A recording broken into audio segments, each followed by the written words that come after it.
37টি vote দিয়েছি। 37টি দিয়েছি, আসলে সদস্য পদের সবাইকে চেনা ছিল না।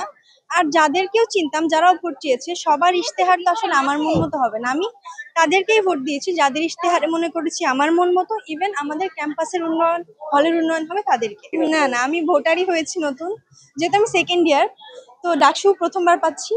আর জাতীয় নির্বাচনে ভোট দেওয়ার এখনো সুযোগ হয়নি। তো বড় পরিসরে, ছোট পরিসরে নির্বাচনে একটাতে অংশগ্রহণ করছে। আসলে ভালোই যে আপনারা সবাই আসছেন, ইন্টারভিউ নিতে চাচ্ছেন। এরকম পরিস্থিতিতে এর আগে কখনো পড়িনি আমি। প্রার্থী হচ্ছে আমার কাছে এসেছে, কিন্তু ওই যে বললাম যে প্রার্থী যারা আসবে সবাইকে তো আর ভোট দেওয়া যায় না। যারা আমার মনোভূত হয়েছে বা ভেবেছি আমার ক্যাম্পাসের উন্নয়নে যারা কাজ করতে পারবে তাদেরকেই দিয়েছি। আন্দাজে কাউকে ভোট দিয়ে ভোট নষ্ট করি। ডাকসু যারা প্রার্থী রয়েছে তারা কি আসলে আপনাদের যে ইশতেহার দিয়েছে সেটা পূরণ করতে পারবে? তারা ইশতেহার দিয়েছে, আমরা বিশ্বাস করেছি, বিশ্বাস রাখি। তারা যেহেতু এই বিশ্ববিদ্যালয়ের স্টুডেন্ট, তারা নিজেরাই চেষ্টা করবে, নিজেদের বিশ্ববিদ্যালয়ে মনে করে হলেও চেষ্টা করবে বিশ্ববিদ্যালয়ে উন্নতি করতে আর কি।